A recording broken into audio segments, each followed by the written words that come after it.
नमस्कार दोस्तों, स्वागत है आपका आपके अपने YouTube चैनल हिंदी श्री पे। हम सभी रामस्वरूप चतुर्वेदी जी की मूल पुस्तक हिंदी साहित्य और संवेदना के विकास का वाचन कर रहे थे। पिछले की 8 कक्षाएं वाचन की हो चुकी है और आज यह 9वां क्लास है। आप लोग अगर पहले वाले क्लास को कक्षा को नहीं देखे हैं तो कृपया जाकर चैनल पर देख लीजिए, उससे चीज़ें आपको क्रमवार होते ही समझ में आने लगेंगी। आगे यहाँ तक का वाचन हो चुका था जिसमें विभिन्न आलोचकों के मत जनता को और लोक को लेकर दिया गया था। अब आगे का वाचन कुछ इस प्रकार है। इस संदर्भ में भक्ति के उदय की व्याख्या पर विचार करना समीचीन होगा। चतुर्वेदी जी बता रहे हैं कि जो उधर जनता और लोक का जो जिक्र सबने अपने दृष्टिकोण से अंतर बताया था, उसी के आधार पर वो ये कह रहे हैं कि इस स्थिति पे आके अब भक्ति के उदय की व्याख्या किस प्रकार हुई थी उस पर विचार करना समीचीन होगा।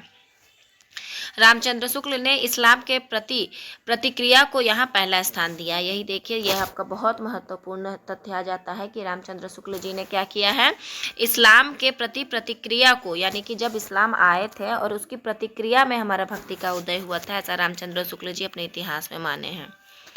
प्रतिक्रिया को यहाँ पहला स्थान दिया है अपने इतिहास में और भक्त कवियों के विवेचन में। अन्यत्र भी वे हिंदुओं के पराभव और उससे उत्पन्न सांस्कृतिक संकट को भक्ति काल के विकास का प्रमुख कारक मानते हैं। महाकवि सूरदास उनके द्वारा चर्चित 3 भक्त कवियों सूरदास, जायसी और तुलसीदास में कालक्रम से पहले आते हैं। अतः इस प्रसंग में यहाँ देखिएगा, ये भी आप ध्यान दीजिएगा कि सूरदास जो है वो जो अगर से शुक्ल जी ने सूरदास, जायसी और तुलसीदास 3 कवियों का जिक्र किया है जो कालक्रम की दृष्टि से उन्होंने सूरदास जी को पहले रखा है। अतः इस प्रसंग में उन्होंने भक्ति के उदय की व्याख्या देने का यत्न किया है। वे लिखते हैं, यहाँ देखिए ये कथन आ जाता है शुक्ल जी का। देखिए क्या लिखते हैं वो, ये कथन वे लिखते हैं, हिंदुओं के स्वातंत्र्य के साथ ही साथ वीर गाथाओं की परंपरा भी काल के अंधेरे में जा छुपी।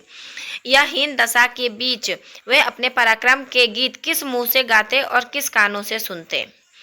जनता पर गहरी उदासी छा गई थी। हृदय के अन्य वृत्तियों, यानी उत्साह जो होता है अन्य वृत्तियों में, उत्साह, खुशी, ये सब जो है, इन वृत्तियों आदि के रंजनकारी रूप भी यदि वे चाहते तो कृष्ण में ही मिल जाते, पर उनकी ओर वे ना बढ़े। भगवान का यह व्यक्त स्वरूप यद्यपि एक देशीय था, केवल प्रेम था, उस पर समय नैराश्य के कारण जनता के हृदय में जीवन की ओर से एक प्रकार की जो अरुचि सी उत्पन्न हो रही थी, उसे हटाने में उपयोगी हुआ।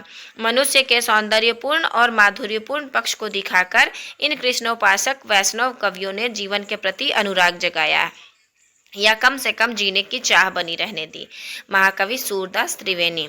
उद्धरण के अंतिम अंश का मित कथन जितना मार्मिक है उतना ही अर्थपूर्ण भी। हिंदू जिजीविषा के साथ भक्त कवियों का संबंध जोड़कर इतिहासकार ने इन कवियों के अद्वितीय महत्व की ओर संकेत किया है। वीर गाथा काल की जिजीविषा एक प्रकार की थी तो भक्ति काल की दूसरे प्रकार की। वीर और श्रृंगार से लेकर शांत तक की यह विकास यात्रा जैसे भर्तृहरि के 3 शतकों की बनावट के समानांतर चली हो। हजारी प्रसाद द्विवेदी को आचार्य शुक्ल का उक्त विश्लेषण मान्य नहीं है। यहाँ देखिए कि जो शुक्ल जी ने बोले कि वो जनता जो अंग्रेज आए थे, अंग्रेज नहीं, माफ़ी चाहती हूँ, जो मुगल आए थे उससे हताशी, वो जो मंदिरों को तोड़े तो उससे हताशी जनता अपने ये उत्साह के गान ना सुन सकती थी ना बता सकती थी, और ये इस मत से हजारी प्रसाद द्विवेदी जी मान्य नहीं है। हिंदी साहित्य की भूमिका, ये उनकी रचना है, हजारी प्रसाद द्विवेदी जी का रचना का नाम है। हिंदी साहित्य की भूमिका में वे दिखाते हैं कि मध्यकाल की भक्ति रचनाएं विशेषतः संत काव्य भारतीय चिंताधारा का स्वाभाविक विकास है। बहुत महत्वपूर्ण है, आपका तथ्य मिलाने आ जाएगा मिलान करने के लिए कि हजारी प्रसाद द्विवेदी जी ने क्या कहा है। उन्होंने कहा है कि मध्यकाल की भक्ति रचनाएं विशेषतः संत काव्य भारतीय चिंताधारा का स्वाभाविक विकास है। भूमिका की निश्चित मान्यता है। बौद्ध तत्ववाद जो निश्चय ही बौद्ध आचार्यों की चिंता की देन था, मध्य युग के हिंदी साहित्य के उस अंग पर अपना निश्चित पद चिन्ह छोड़ गया है जिसे संत साहित्य नाम दिया गया है। मैं जो कहना चाहता था वह यह है कि बौद्ध धर्म क्रमशः लोक धर्म का रूप ग्रहण कर रहा था। देखिए, बौद्ध धर्म क्रमशः लोक धर्म का रूप ग्रहण कर रहा था और उसका निश्चित चिन्ह हम हिंदी साहित्य में पाते हैं। ऐसा पृष्ठ संख्या 9 से 10 में उन्होंने हिंदी साहित्य की भूमिका में लिखा है। यानी द्विवेदी की धारणा यह है कि बौद्ध धर्म क्रमशः लोक स्तरों में संक्रमित हुआ और धीरे धीरे निर्गुण और सगुण दोनों भक्ति धाराओं का प्रेरक तत्व बन गया। यानी सीधे तौर पर अगर हम सीधे कहना चाहे या समझने का कहना ही नहीं चाहते हैं, समझने की कोशिश करें तो बौद्ध धर्म ही आगे चलकर निर्गुण और सगुण दो भक्ति धाराओं में बट गया। समझने की बात है, ये कह कोई नहीं रहा है, समझने की है। इसी सिलसिले में उन्होंने भक्ति साहित्य के विकास में इस्लाम के विशिष्ट प्रभाव को नकारा। भूमिका का ही अब प्रसिद्ध वाक्य है, लेकिन जोर देकर कहना चाहता हूँ कि अगर इस्लाम नहीं आया होता तो भी इस साहित्य का 12 आना वैसा ही होता जैसा आज है। यहाँ पे आपको 4 आने करके गलत तथ्य दे सकता है कि 4 आना वैसा ही होता, तो आपको ध्यान रखना है कि 12 आना वैसा होता जैसा आज है। अपने एक अगले अध्ययन में आचार्य द्विवेदी ने मध्यकालीन भक्ति साहित्य के विकास के पीछे एक और तत्व रेखांकित किया है।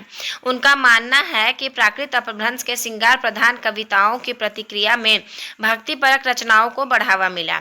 मध्यकालीन बौद्ध का स्वरूप का अंतिम अंश में वे लिखते हैं, देखिए फिर से द्विवेदी जी क्या लिखते हैं, अत्यधिक प्राकृत केंद्रीय कविता की प्रतिक्रिया का अवसान सहज भगवत प्रेम में हुआ है। संतों और सगुण मार्गी भक्तों ने नए रसबोध को बढ़ावा दिया। यद्यपि रीति काल में संस्कृत की प्रवृत्तियों को जिलाए रखा गया, पर भक्ति के आदर्श उसे भी चालित करते रहे। ये पृष्ठ संख्या लिखा हुआ है। उल्लिखित पुस्तक का मूल विषय संपूर्ण भारतीय साहित्य का मध्यकाल है, जिसका विस्तार वे 9वीं शताब्दी से लेकर के 18वीं सदी तक मानते हैं।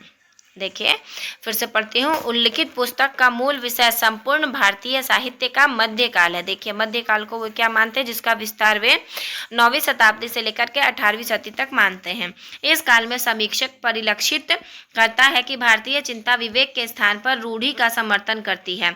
इस अवधि के उत्तरार्ध यानी 13वीं सदी के से द्विवेदी हिंदी साहित्य का मध्यकाल मानते हैं, जिसकी चर्चा भर छेड़ कर वे प्रस्तुत व्याख्यानों का समापन करते हैं। इस तरह भक्ति काव्य के विकास के पीछे वे 2 तत्व देख रहे हैं, एक तो बौद्ध चिंतन प्रक्रिया का विकास और दूसरे प्राकृत अपभ्रंशों की श्रृंगारिकता के विरुद्ध प्रतिक्रिया, और इन दोनों तत्वों को वे भारतीय लोक जीवन से जुड़ा हुआ मानते हैं। आचार्य रामचंद्र शुक्ल ने आचार्य रामचंद्र शुक्ल ने इतिहास प्रक्रिया में जहां जनता को केंद्र में रखा था, वहीं हजारी प्रसाद द्विवेदी लोक को रखते हैं। यहाँ देखिए ऊपर भी इसी बात का क्रम था, लेकिन इसी बीच में उदय का ये देकर चतुर्वेदी जी देकर तथ्य समझाना चाहते हैं और अंततः बात को घुमाकर वहीं रख देते हैं कि जनता को केंद्र में किसने रखा है और लोक को केंद्र में किसने रखा है। और इस बल भेद से उनके यहाँ देखिए रामचंद्र शुक्ल जी ने जनता को केंद्र में रखा है इतिहास प्रक्रिया में, और वहीं हजारी प्रसाद द्विवेदी जी ने लोक को केंद्र में रखा है। और इस बल भेद से उनके विवेचन तथा निष्कर्ष में स्वभावतः गुणात्मक अंतर आ जाता है। आगे देखिए, हजारी प्रसाद द्विवेदी लोक को रखते हैं और इस बल भेद से उनके विवेचन तथा निष्कर्ष में स्वभावतः गुणात्मक अंतर आ जाता है। तब इस्लाम के संबंध में द्विवेदी का मत है, हिंदी साहित्य में भी यह प्रभाव के रूप में ही स्वीकार किया जाना चाहिए, प्रतिक्रिया के रूप में नहीं। यानी कि जो इस्लाम की प्रतिक्रिया के रूप में शुक्ल जी ने ये किया था, अपने साहित्य में उदय का वर्णन किया था, उसी पे हजारी प्रसाद द्विवेदी जी उनके बात को काटते हैं कि अतः उसको प्रभाव के यानी कि इस्लाम का प्रभाव मान सकते हैं, लेकिन प्रतिक्रिया नहीं मान सकते हैं, ऐसा हजारी प्रसाद द्विवेदी जी मान रहे हैं। यहाँ स्पष्ट है कि रामचंद्र शुक्ल ने भक्ति काल संबंधी अपनी व्याख्या में इस्लाम के प्रति जो प्रतिक्रिया की बात कही थी, वह हजारी प्रसाद द्विवेदी को स्वीकार नहीं है। अच्छा तो होता कि 2 पंडितों के बीच के इस विवाद को यहीं छोड़ा जा सकता, पर एक तथ्य की ओर ध्यान दिलाए बिना यह प्रसंग अधूरा रह जाएगा। सूरदास विषयक अध्ययन करते समय विद्वानों ने प्रायः वल्लभाचार्य की इन पंक्तियों को उद्धृत किया है। देश मलेच्छाक्रांत है, गंगादि तीर्थ दुष्टों द्वारा भ्रष्ट हो रहे हैं, अशिक्षा और अज्ञान के कारण वैदिक धर्म नष्ट हो रहा है, सत्पुरुष पीड़ित तथा ज्ञान विस्मृत हो रहा है, ऐसी स्थिति में एकमात्र कृष्णाश्रय में ही जीवन का कल्याण है। तो ये पंक्ति किसकी है? ध्यान दीजिएगा, ये पंक्ति किसकी है? ये संस्कृत में उन्होंने दिया है, शुक्ल जी ने इस मत को संस्कृत में लिखा है, यहाँ इन्होंने इसका हिंदी रूपांतरण करके चतुर्वेदी जी ने हम लोगों को सुलभता हो इसलिए दे दिया है। लेकिन ये पंक्ति जो है वो वल्लभाचार्य जी की है, याद रखिएगा। भक्त कवियों के एक प्रमुख गुरु के सीधे साक्ष्य पर यो प्रतिक्रिया वाली व्याख्या पुष्ट होती है। अच्छा होगा कि प्रभाव और प्रतिक्रिया दोनों रूपों में इस्लाम की व्याख्या सहज भाव और अकुंठ मन से की जाए, तब आचार्य शुक्ल और आचार्य द्विवेदी के बीच दिखने वाला यह प्रसिद्ध मतभेद अपने आप शांत हो जाएगा। यहाँ देखिए ये क्या कह रहे हैं कि दोनों रूपों में इस्लाम की व्याख्या, यहाँ चतुर्वेदी जी अपना मत रखते हुए कह रहे हैं कि कैसे ये झगड़ा शांत होगा। दोनों रूपों में इस्लाम की व्याख्या सहज भाव और अकुंठ मन से की जाए, यानी कि इस्लाम के लिए ना मतलब असहजता का भावना नहीं होना चाहिए और मन में अकुंठा नहीं भरी रहनी चाहिए। जब इन दोनों को हम लोग परे कर देंगे, तब जब हम इस्लाम की व्याख्या करेंगे तो स्वतः ही क्या हो जाता है कि ये जो मतभेद दिखता है वो अपने आप शांत हो जाएगा। यानी कि ये दूसरे तरीके से अगर हम बात करते हैं तो दूसरे तरीके से आचार्य रामस्वरूप चतुर्वेदी जी का मानना है कि आचार्य शुक्ल जी और आचार्य द्विवेदी जी ने जो अपनी परिभाषा दी है, उन दोनों परिभाषाओं जब वे दे रहे थे तो उनके मन का भाव सहज नहीं था और मन में अकुंठा भरी हुई थी इस्लामों के प्रति।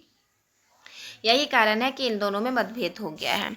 भक्ति काव्य के विकास के पीछे बौद्ध धर्म का लोक मूलक रूप है और प्राकृतों के श्रृंगार काव्य की प्रतिक्रिया है, तो इस्लाम के सांस्कृतिक आतंक से बचाव की सजग चेष्टा भी है। इस्लाम की प्रतिक्रिया वाली रामचंद्र शुक्ल की व्याख्या को कई बार अनजान